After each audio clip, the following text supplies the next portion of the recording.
Oh my gosh. If somebody tells you that recording for YouTube is not hard, they're lying. Short form content is so much easier. This is like fucking running a marathon, doing one piece.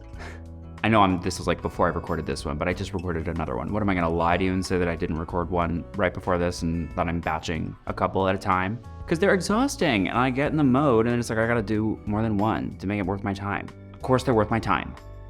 I love you. Stop fighting, we're not fighting. We're not fighting. And it's like I can't hydrate enough. Okay. I'm gonna sit down and we're gonna do this. All right. Wowee. Okay. So I was contemplating what, I'm on a spinny stool and I have to swim sometimes to get around. I was contemplating what video I wanted to do. And I thought of a younger version of myself, and I am an actor. I'm many things. I'm a photographer, I'm a content creator. I was on Broadway in Tina the Tina Turner musical in the original Broadway cast, and I stayed with it the entire time. And I do consulting for personal branding, storytelling, content creators, social media in general, all those things. But I feel like sometimes I don't talk to my theater people enough. And that makes me a little sad. And it's also like, for a long part of my life, that was all I wanted to do. And I am so grateful that I got to do Tina. And I don't think it's my last Broadway show, but this business thing has like spiraled out of control after the last year or so. And I feel very called and compelled to see this journey through right now and give it all I have. And then I can go back to Broadway just because I love it, not because I need the money. And that's where this video actually starts and comes back around to. This is for my theater kids. It's for my musical theater kids. It's for my actors. It's for those who do TV film. It's for those who love Shakespeare. It's for the kids who made the noble decision to choose to pursue theater. You crazy person, I love you, and you chose something really fucking hard. And people always say that, right? When you're younger, they're like, it's really hard to be an actor, like you're gonna get a lot of no's. Yeah, you're gonna get like a lot of no's, and that's actually part of what this video is about too. Now, I went to school for theater several years ago, so I do hope that programs have shifted and the mentality is a bit different today, but unfortunately I sense that it hasn't shifted enough. If there was one thing that I could do, if I could go back in time and do something different while I was in school for theater, well, it's twofold, I suppose. I would ask myself more seriously how I do things and how I go through life, and do I feel like I'm being my most authentic self every day? I mean, college is absolutely a time for finding yourself and learning how to adult and all those things, but I cracked open a little, but I also spent 4 years like reifying and galvanizing some walls that were already there. I always had a very deep insecurity about being gay, doing scene work. Like I would go in to do a scene from Blythe Spirit or some, whatever, the insert name of play here. And to do straight, I would like deepen my voice and I would do this thing I thought that straight looked like, right? I wouldn't move as much because straight men apparently don't move as much. I don't know what I was thinking. And that was really hard for me. And since I pushed back against the gay thing for so long, while performing, I was at conflict with myself. So I wasn't really able to do some of my deeper or best work because I was still fighting with who I was. So that's kind of over here. But because I was fighting with myself, I never even really got to this second part. The second part being what I really want to share with you and beg that you consider. And this is also, of course, for people who are into theater in the real world as well, right? Start practicing valuing yourself as early as possible, because I'm going to be very honest with you. You're going to graduate into a business that isn't going to. It just isn't. And it still is like, I am bewildered and incredulous that more actors my age even, they see it, but we're doing jobs for $600 a week still. We're doing jobs for less money than you can even afford to live on in New York City. I have friends who can't give up their other gigs, bartending, serving, nannying, etc., when they're performing, doing the thing that they love because it just doesn't pay enough. That's one version of value, right? Monetary, financial, money is a type of value. I'm actually referring to like your value, the implicit value you have because you're a goddamn human being, okay? First of all, I wanna just throw one thing right out there. The whole if you can imagine yourself doing anything else besides acting, then do that instead. That is like the bullshittery of bullshit ever, because if you are an actor, if you're a theatrician at all, you're a literal pretender at heart. So of fucking course you can imagine yourself doing something else besides acting. That's like your literal job, to be able to fantasize and conjure imagery in your head. What the fuck? Why I really don't like that though is it because it sort of implies that it's acting or it's nothing. Like you can't do it and something else. Says who?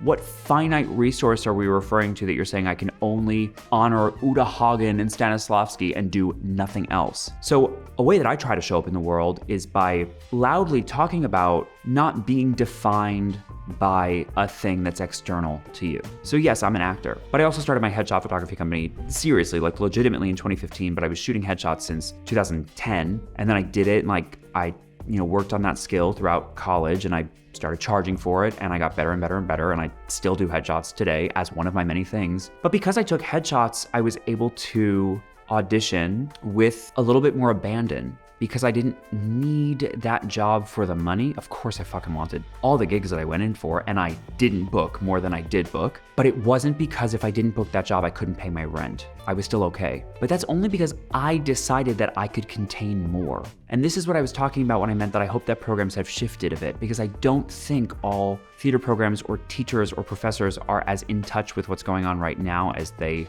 might be. And what's going on right now is inflation and the fact that New York City is more expensive than it has ever been, and it was already expensive. Why wouldn't you consider doing something in addition, monetizing a passion, leaning into something else at the same time? I promise you, you are complex and your heart is big enough and your brain is juicy enough. The only thing that's really finite for you is the hours in the day and your energy, because you can only do so much. And I'm like a professional candle burner at both ends. So trust, I know when I've like, nope, I don't have it anymore. But that's the only thing that would ever really keep me confined or contained, because my goals are too large. Also, for what it's worth, I like money and I'm not apologetic about it. I work hard to make it and then I enjoy spending it. Honestly, lately it's all going back into my businesses, but I grew up learning that if you worked hard and you made money, you should spend it and enjoy it. And yes, be charitable with it and spread it around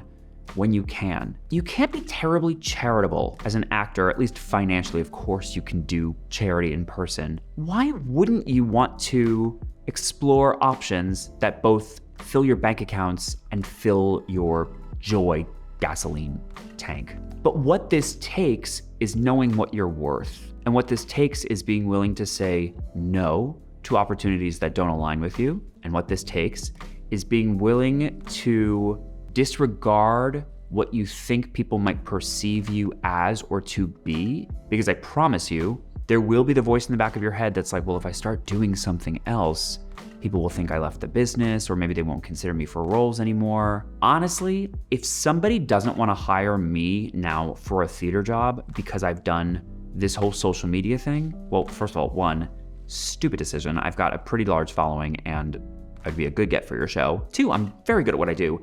And 3, I probably don't want to work for you anyway. I have judged myself so much of my life. Why would I then acquiesce and be like, yes, you're right, I will totally stop all of the social media so that I can do your play? What? No.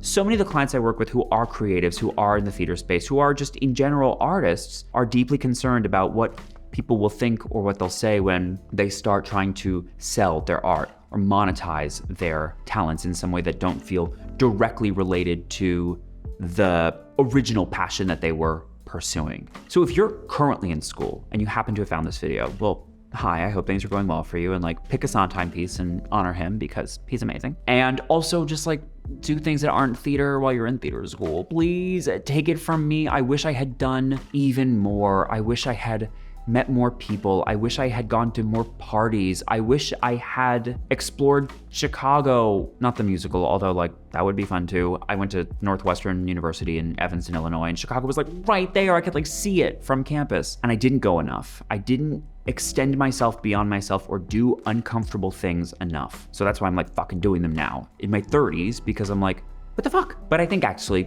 there's a version where your 30s are also supposed to be for that. We think our 20s are for like the, I'm gonna fuck up and do crazy things now. Your 30s are also for fucking up and doing crazy things. I think probably your 40s and 50s are too in their own way, but I'll let you know in like a decade. So if you're in school now, find ways to honor yourself, find ways to lean into other hobbies, other passions at the same time. If you're freshly graduated and you are recently in this professional business, well, welcome. It can be nightmarish. I still believe you chose an admirable path and I celebrate you for it.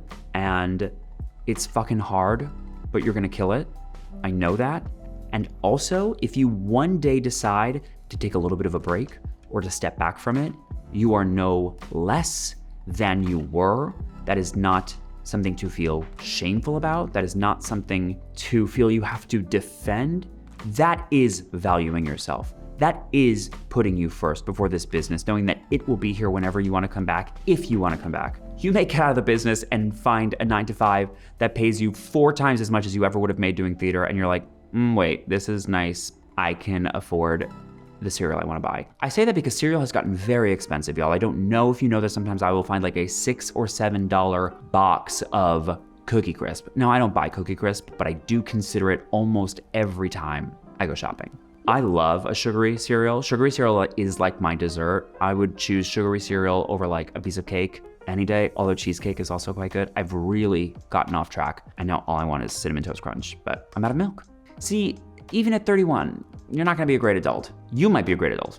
Sometimes I'm like very bad at adulting. But welcome to the business.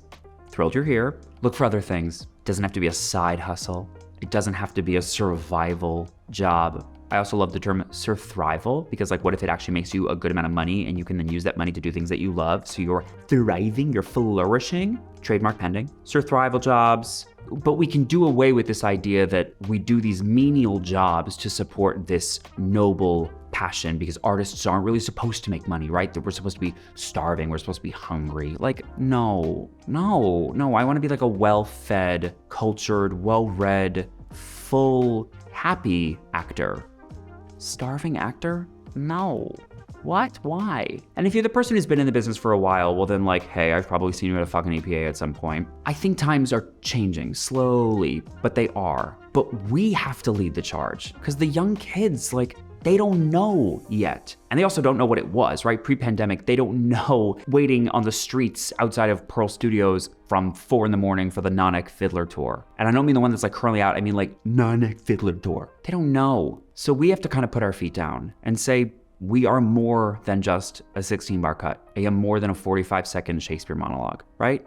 We are. You have to value yourself. We have to value ourselves. And one way you can do that is find something you love and choose to lean into it in addition to performing. Monetize it. Believe that you are deserving of charging for your expertise, maybe even charging a lot. Y'all, I do pretty well because I fucking love what I do. I've gotten really fucking good at it, and I started posting on social about it and sharing and teaching and inspiring and entertaining and meeting people from all over the world that I never would have met previously. And I know, well, first of all, when I still get auditions for my agent, self-tapes, I am the strongest I've ever been because I've experienced so many other things. I have purposefully put myself in uncomfortable situations so that I can expand. I have one crazy thing, like a purposeful, uncomfy thing that I'm doing towards the end of this year that I will make an entire video about because it's a lot and I can't even believe I'm doing it, but we'll chat about that. Do something unexpected. Surprise yourself. Decide that you contain enough to choose this path and this path. And it doesn't fucking matter what anyone thinks. This business is not going anywhere, and it actually has the potential to make you even better